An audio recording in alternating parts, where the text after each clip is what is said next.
Hi friends, good morning. నేను మీరేను YouTube channel అండి. Friends, ఈరోజు దోసపిండి ఉంది. దోసపిండి బ్రేక్ఫాస్ట్ ఏం చేస్తున్నా అంటే దోసపిండి తీసుకున్నా, కొంచెం అందులో రెండు క్యారెట్ తురిమేసిన, కొంచెం జీలకర్ర ఆనియన్ చాప్ చేసి వేసుకుంటున్నా, కొంచెం సాల్ట్ వేసి మిక్స్ చేసి బాగా అట్టయితే వేసాను. ఇది మా పిల్లలకి, మా ఇంట్లో అందరికీ చాలా ఇష్టం అండి.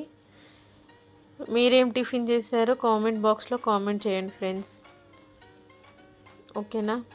Thank you for watching friends. అలాగే ఒక లైక్ ఇవ్వండి ఫ్రెండ్స్.